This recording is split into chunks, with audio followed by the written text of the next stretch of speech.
Alright, let's get into this X Factor talk. This is my first video on X Factor, but I've been watching it since the initial audition, before all of these things, before the live shows and all.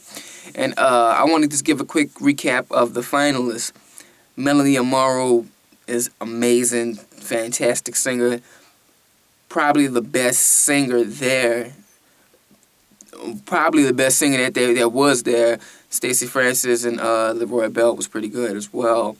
But they have Rachel Crow, and she's pretty good at singing, and she's charismatic. But the thing that she did today, kind of, while she was while the judges was giving her the feedback, she was just like, yeah, fantastic, and it was.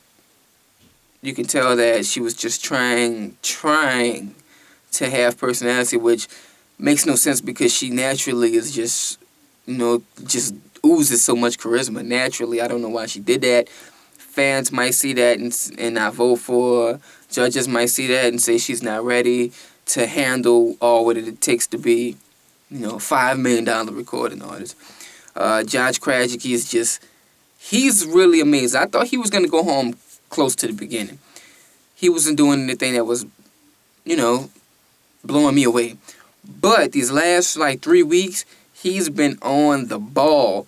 He completely dominated in the Rock week. Then he completely dominated in the Michael Jackson week. And then he did a damn good job again tonight. And who else do we have? Marcus Canty. Now this was my pick. This was my pick to win it all. But he slipped these last couple of weeks, but he did get back up on the good foot today. So I feel better about him today than I felt coming into the day. But he was at the bottom of the votes, 3 weeks straight, 2 weeks straight. It's only a matter of time before, it's just not going to work out for him. The judge is not going to keep on saving him. If they do another round where the fans get to send home somebody off top, it's most likely going to be him because he clearly seems to be the least fan favorite at this moment. Then you have Rene. And Rene, I thought was going to go home early too because he can't really sing. But he has a really distinct sound, and he writes his own lyrics, so he did a few originals. That was amazing because that's what you want to see. You want to see that X factor. What do you have that a million other people don't have? There's a lot of people who can sing who's never going to be big-time stars. A lot of people who can sing. What's going to take you from that to that? And he can songwrite. He has a lot of charisma. He has a great backstory to get behind. And he seems to be winning the sex appeal vote from the crowd more than anybody else.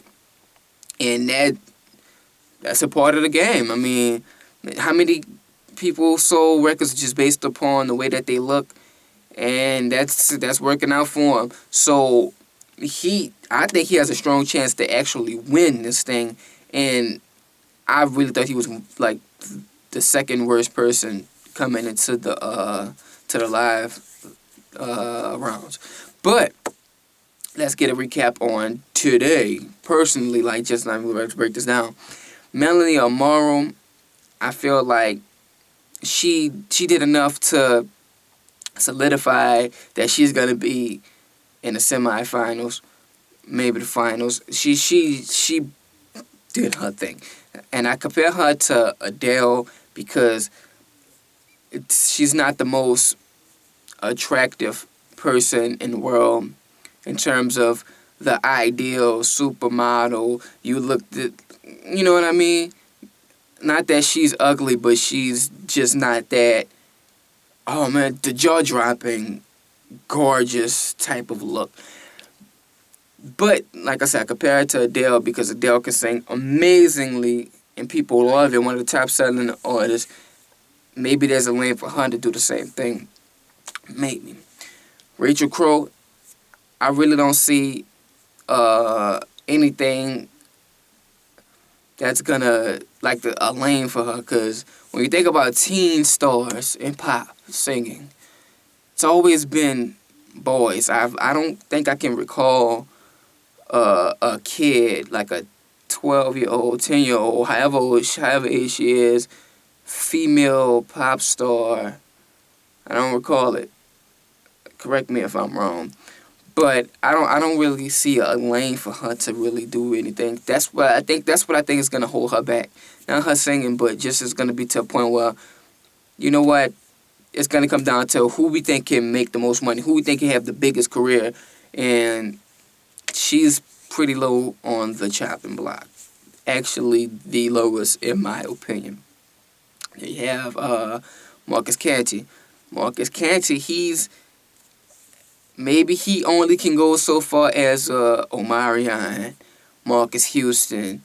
You know, the R&B singers, they're going to take their shirt off, they're going to sing these songs, they're going to dance. But is he that, or is he Bobby Brown? You know what I'm saying? Is he a great, somebody who's going to put on a show, somebody who's going to remember? Or is he just here today, going tomorrow type of person? Like I said earlier, this was my pick to win it all, so I'm pulling for Marcus. I don't know which way he's gonna go, and go either way. And if you go to Marion type of lane, that's not great for record sales. If you go to Bobby Brown way for him, then he'll be a icon. Let's see how that plays out. Who else do we have? Chris Rene. Chris Rene, I feel, is a spectacular songwriter. And like, when I say songwriter, it's just like he brings his own flavor to the thing. Like, even if somebody else wrote him lyrics to sing, let's say a rapper wrote him a hook, even though the rapper wrote the hook, you would just feel his name all over that song, if you get it, because it just, like, yeah, I don't know, he just got a vibe about himself. Kind of like Mary J. Not to put him in a Mary J. class, but like, she never was the greatest singer, but she was Mary. Nate Dogg, Wiz Khalifa right now is current, who's on T-Pain. You know, there's always these, you're just good at being you. You're not the greatest singer, you're not the greatest at anything. Who cares? You're the greatest you, and you are great. He has that appeal about him. And today I even heard a little Bruno Mars song. I didn't want to give him the Bruno label, but I kind of felt a little Bruno Mars vibe. And as you know, Bruno Mars is writing hit after hit right now. And after the day, like I said, I think he can really win this thing. Before, I thought it would just get to a point where it's just like, okay, maybe he's not as bad as I thought, but it's going to get to a point where it's just go home. You know, you've stayed as long as you could. Then you got Josh Krajcik, and I think after X Factor, I think he'll have a great career because he'll feed to his core audience, because he has his sound, he has his lane, and he'll just appeal to his core audience. That's pretty much as far as it'll go, but they will love it, and he will cater to them. He won't try to do other things. He won't sell himself out for money. He just do his core stuff. He'd stick to his roots. But I don't think he can win it, because I think he'll get that too. That are you worthy of a $5 million contract? Can you sell 5 million albums? Can you rock shows all around the world? Can you do these commercials and be on these interviews and stuff like that? And he's older. I thought all the older contestants were doomed from the start, because how could they can't have that appeal, because they're more older. They're not current enough to be these big global superstars. But I do think he'll have a great career doing his thing afterwards, because he does him.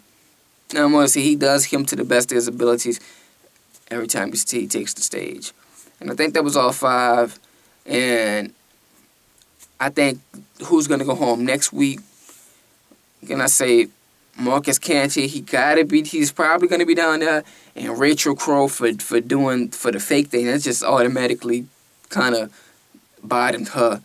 And It's going to be a semifinals, which means the next week will be the finals. So I'm assuming that the last week, it'll be the last 3. The fans probably get a chance to, whoever has the least amount of votes will probably go home automatically. And then the final 2 will compete for that contract. That's how I think it'll go down. And let's just get to the early predictions. I think Marcus Canty will go home next week.